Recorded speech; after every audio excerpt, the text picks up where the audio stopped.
right, so please welcome this next panel. Thank you again, Melissa. Thank you.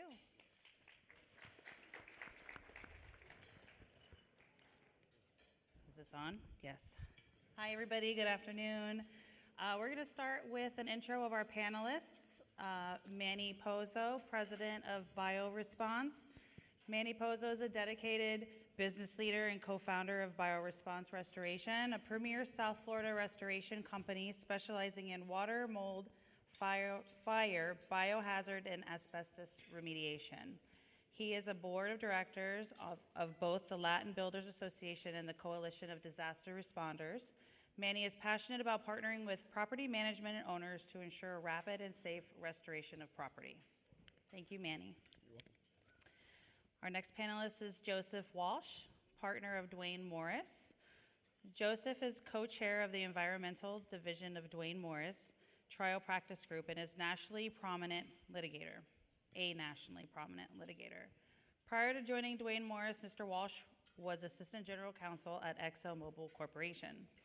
In his previous role at ExxonMobil, General Counsel for downstream companies, he served as a chief legal officer for the world's largest refining operations and marketing and sales operations of petroleum products, supporting 200 billion plus in annual revenues and more than 30,000 employees in 120 countries. Mr. Walsh is a graduate of Seton Hall University School of Law and a graduate of Boston College. Thank you for being. Dave Roque is our next panelist, Senior Vice President of USI. Dave leads the real estate division, providing innovative and customized insurance solutions for national VIP clientele in the commercial real estate and condominium sectors. With over 20 years of industry experience, he has expertise and credentials to handle complex and large-scale insurance programs, including property casualty reinsurance and captive placements.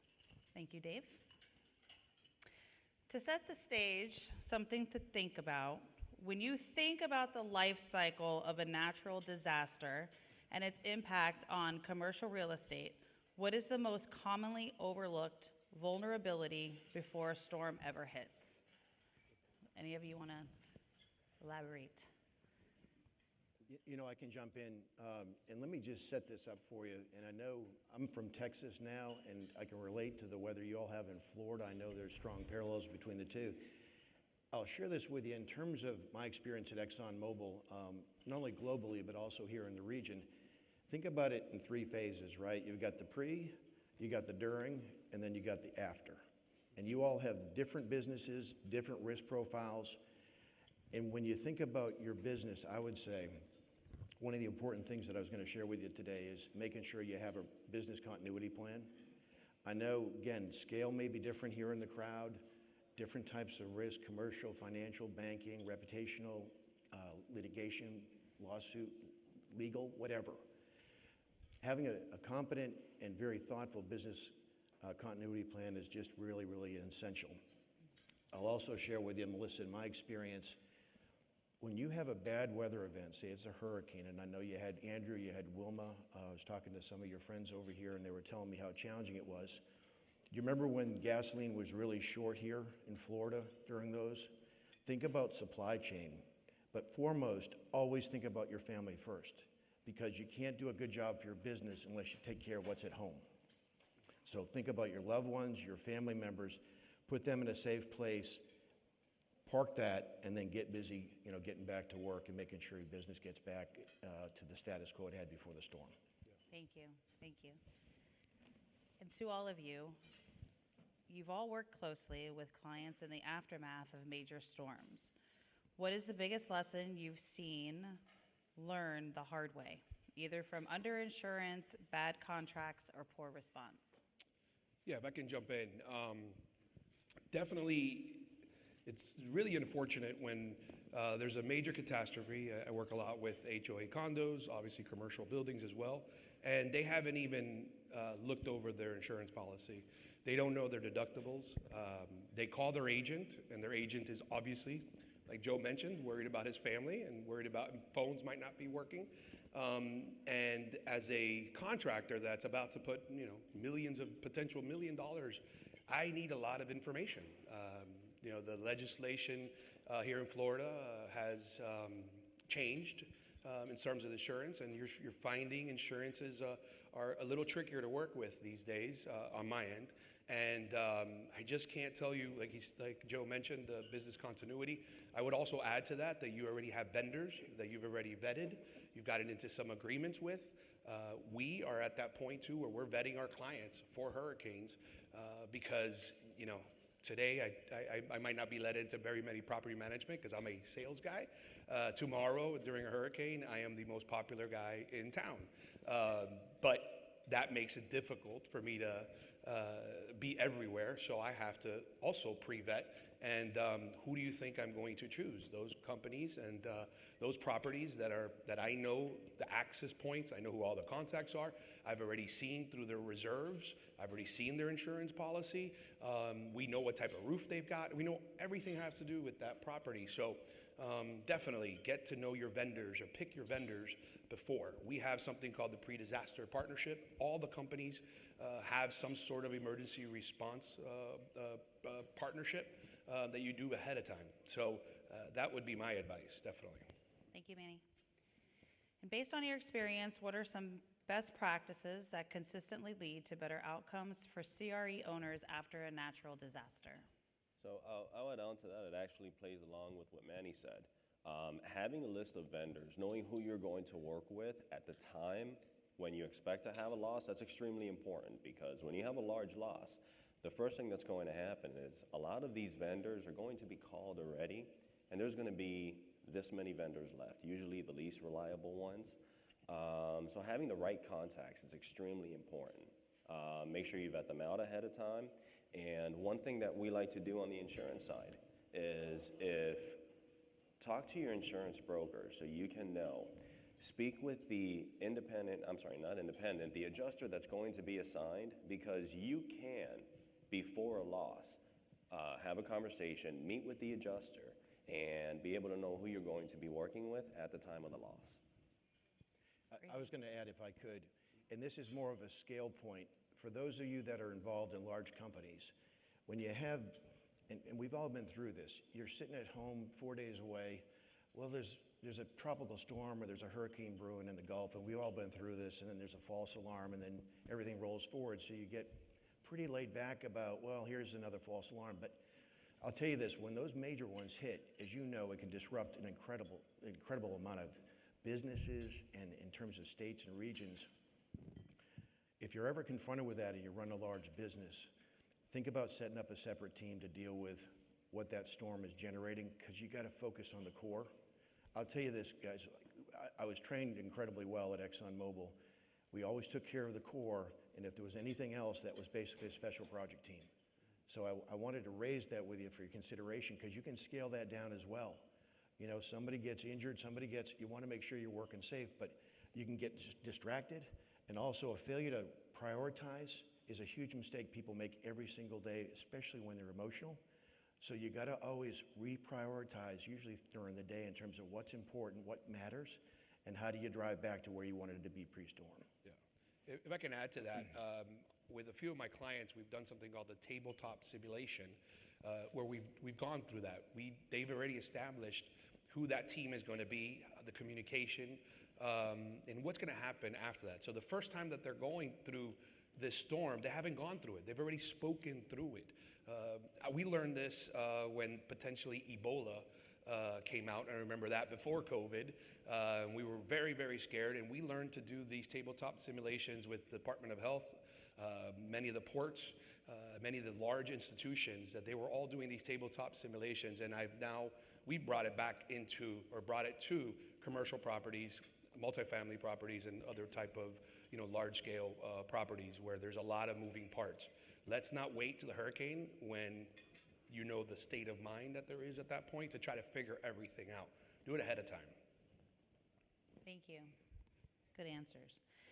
Dave, from an insurance underwriting standpoint, what are the most important steps a commercial property owner should take before storm season begins to ensure they're properly insured? So I'd say one of the most important things is have the conversation with your broker.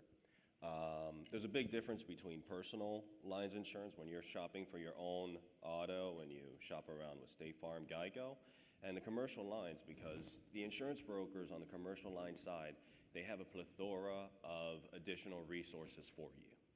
One thing that I like to say is you have a pre-inspection that the broker could do to prep to identify the issues that may be identifiable. They can take photos, they can take drone pictures, and you can utilize that in the event of a loss. You can utilize those photos in the event that the insurance company may state that there is what they call pre-existing conditions or lack of maintenance. If you have photos, you have proof, you have that available. Something else that's important is make sure you identify your policies. One thing that I see a lot, insurance companies are putting something now that's called ACV on roofs. In short, what that means is actual cash value, so they subtract depreciation. So let's say it's a 25-year roof and you have a 12-year roof, it's roughly 50%. So they're only going to give you 50% of that. Identify that ahead of time, because if you could get that removed, then you avoid an issue in the future, or you can prepare for it and provide reserves for it. Thank you. So this next question is along those same lines. Are there specific insurance products or riders you would recommend that are often missed? Yes, so that's one that I highly recommend to look at, is the ACV on the roofs. Another one is look through your policy and make sure that you're not getting certain of the big losses excluded. One of the most common ones that we see in South Florida is not just the hurricanes or the storms, but it's water damage. Water damage is not flooding. There's a separate policy for flood, but water damage is a pipe burst.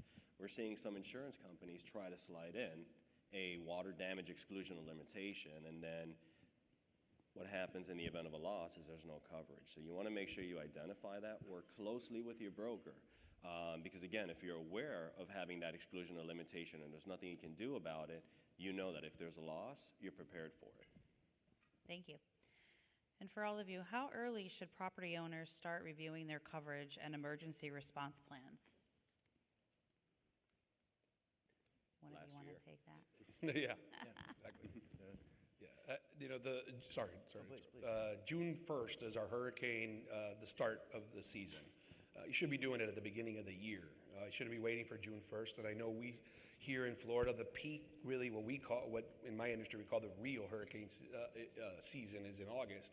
But you don't have the luxury of that. These properties, in some cases, you have employees, people that work in these buildings. You can't wait till June 1st. You should be doing this way ahead of that time to really prepare. And again, doing tabletops, vetting your companies that you're going to be working with, your providers. So really, if you were to ask me that, I would say January 3rd. Guys, I'd also offer, Exxon is largely self-insured, but if you self-reflect on the type of business that you own or you work for, and you look at the risk profile, as I said earlier, and you look at the consequence, that should guide you in terms of the discussion when you do an audit of your insurance policy and you look at your primary coverage and your excess coverage, because you want to make sure there's alignment between the risk consequence and the product that you're about to pay a premium on, and whether there should be any adjustments. And it sounds foundational and fundamental, but it's something that I think a lot of businesses actually miss. Relative to that is things change over time. You might grow, you might have more employees, and you got to keep pace with the change. So self-reflection, I'm pretty flexible on the timing of it. You all would know better than I know the hurricane season starts in here in about June, but usually people do it annually, maybe close the year, at the end of the year to, again, self-reflect and then take a look at what product's being offered to you. Thank you. Manny, this next one is for you. Let's say the storm has passed. What are the very first actions property managers or owners should take in the hours and days following a major event? Safety, without a doubt. First thing is things like electrical, falling debris and building materials are things, what could be the first thing that can hurt somebody? And again, that should be part of your pre-planning on that, is how are you going to do those safety checks?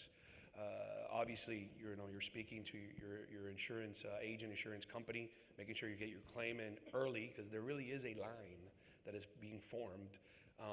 And then obviously, in that same time frame, you're reaching out to those vendors. Again, emergency companies like myself, tree cutting, all of the different vendors that you're going to need to get you back and going. So the first thing is to really stabilize, but I want to put a lot of stress on the fact that safety should be the first thing you're looking at. Thank you. What common mistakes do you see during the early cleanup phase that can cause health hazards or jeopardize insurance claims? Yeah, I think I see this very often, and I understand.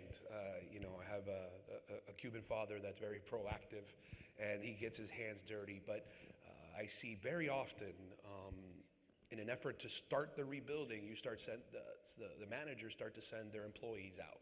So now they're essentially getting rid of proof of some of these losses. You're putting your employees at harm's risk because they don't know that down line is potentially on and hot. They may fall, they may trip. There's a myriad of issues, infection, disease, all these things that are happening immediately after a storm. So it's kind of again, you should have had that conversation ahead of time. It's slow down, speak to the experts in this field before really getting started on that process of rebuilding. And at that point, really, it's stabilization and mitigation is what we call it in those first stages. I'll share with you as well, in terms of being thoughtful about your businesses and your risk profile.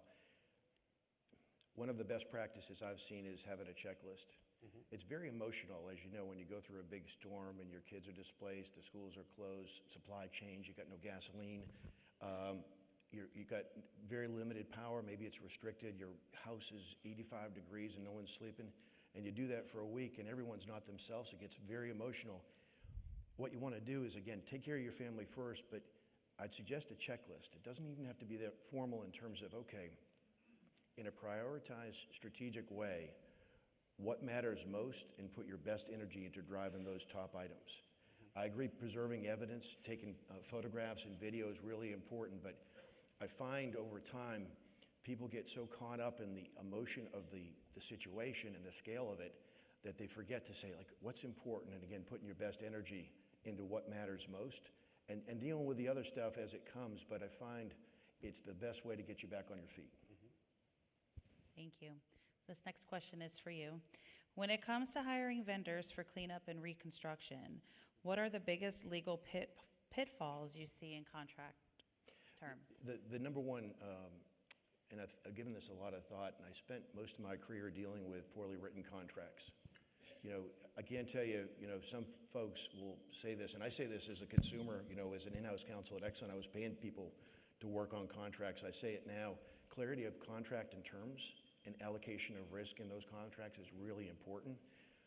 Even as a lawyer, I'm telling you, the best win for a lawyer is not having a dispute. So making sure your contracts are really clear and really crisp, I think is really important. It may have an upfront investment, but I do think it gives you clarity on that risk allocation, but also clarity on if it goes sideways, what's the path? Naturally, you want to resolve those because you want to really get back to the core business. But claims do arise, and if they do arise or there's any tension points on timing or budget or costs or any type of legal issues, including somebody gets injured, you want to make sure there's clarity of contract so it simplifies it, and at least you know, okay, this is how we're going to deal with it up front. Yeah, and if I can add to that, the contracts are absolutely important for both parties, but trust, relationship, long-term relationships, those are things you're not going to build overnight. It's going to take some time. You're going to want to get to know your vendors ahead of time because, as you know, contracts can't cover every particular situation. And in the end, you're going to want to work with people that are experienced, they know what they're doing, they're good people at heart, right? And you can vet that. You can minimize the potential of working with the wrong actors early on. But then, yes, of course, the contract is extremely important. Thank you. Joseph, what is your advice for protecting yourself from unlicensed contractors? So I can tell you on a personal level and on a professional level, and I think there's a mix, and I've learned a lot from making sure that you have competent contractors. I think a lot of folks, and I know when I worked at the company and I apply it now, the principles are, and I think somebody said it earlier, it's about value. A lot of folks go to the lowest price, and I'm going to tell you, buyer beware. For me, it's always been a value-driven decision in terms of reputation, accountability, being a prioritized client. All of these things you can contract around, but at the end of the day, You know, when Manny's home and fielding a lot of calls, you want to know, listen, I'm calling Manny and this is personal, but it's also business, and he's got my back. And so I'll share this with you. When you approach these things, again, I think that those personal relationships are really important. Again, and that's what I would say in terms of making sure that you get a plan A contractor and a plan B. Redundancy is really important because everyone, as you said earlier, is going to get pinched and people are going to get pulled. And then you get the out-of-towners, right? You got the folks coming from out of town, out of state, coming in for 6 months to say, I'm going to come home and parachute. They get their cash and they go home. Believe me, I've seen it before. And so you want to make sure you bleed the money out on these projects. And these are all foundation and fundamental for you.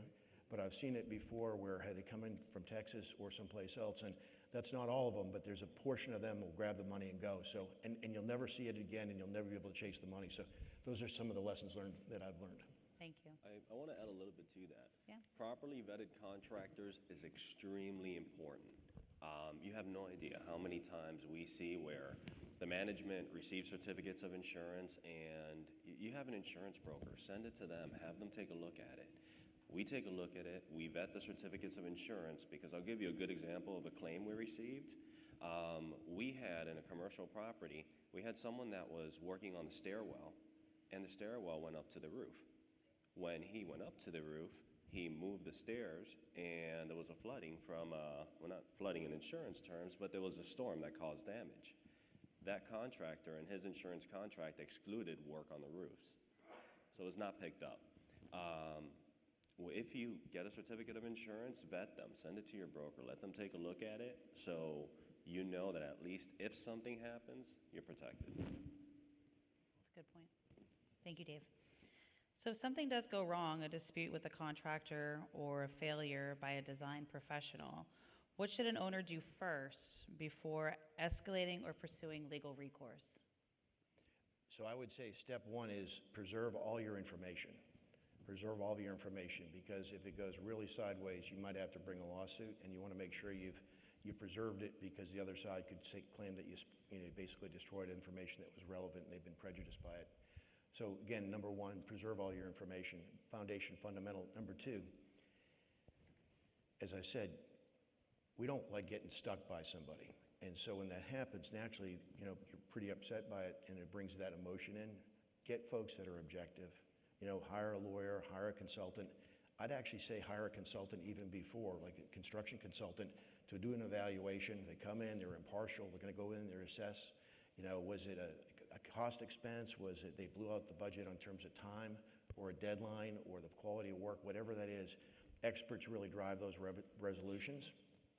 Number three is, when you see this situation, yes, you gather the information, you preserve it, then you get the folks in that are independent that can help you, but basically they're advocates, but they're going to help you best position it. And then the third is, how do you bring the claim, right? And against whom? These folks usually have insurance, and so is it the primary contractor, is it a subcontractor, is it their insurance behind it, or their insurance carriers behind it? So you want to kind of figure that out to the extent you can. And then the fourth thing is you put together a strategy. Everything goes by a strategy, and this is true for this. So those are the 4 steps that came to my mind. Thank you. Dave, what should CRE owners know about how claim disputes or delayed payouts typically play out post-disaster? So in the event of a loss, when it's a large loss, let's call it a hurricane, for example, you're not the only one. There's many that are hurt at the time, so my recommendation is before the loss happens, work with a broker. Make sure that, as I mentioned earlier, you want to meet the adjuster that's going to be assigned. You want to make sure that you're working with a broker that's going to fight back. And the last thing you want to do is be in a situation where you're in litigation with the insurer, and then make sure that your broker is pushing for advance payments. You don't wait to the very end to receive your claims payment. You can request percentages of advance payments, and usually it's within 30 days. Thank you. And one last question to you all. If you could give just one piece of advice to a property owner in this room to protect their assets before, during, and after a disaster, what would it be? Manny, we'll start with you. Yeah, I mean, not to be redundant, but again, get to know your vendors ahead of time. Number two, I would say, and I think that's great, I would say self-reflect, figure out your risk profile and the consequences, make sure your house is in order in terms of insurance, and those things that really matter to you most in your business, prioritize those, and just have it in place. So when you see that, when it's not a fire drill from the Weather Channel, you have something in place that you're like, you call Manny 2 days before and say, hey, Manny, can I be a prioritized client of yours? I know you're going to get pulled on a number of ways. And if not, who's your plan B or who's your trusted sub? You start lining up people before, and you all know what I mean. It's just, you almost feel like you ducked a hard right from somebody when the storm goes to the Atlantic. And you're like, wow, we just dodged a huge bullet. But it's going to hit, and when it hits, you want to just grab that plan. Remember, you have it. Grab that plan and then implement it. Dave? And third, to add to that, I always recommend you want to look at your total cost of insurance. And when I say total cost, I don't mean what you're paying on day one. That is part of it, but it's more of everything else.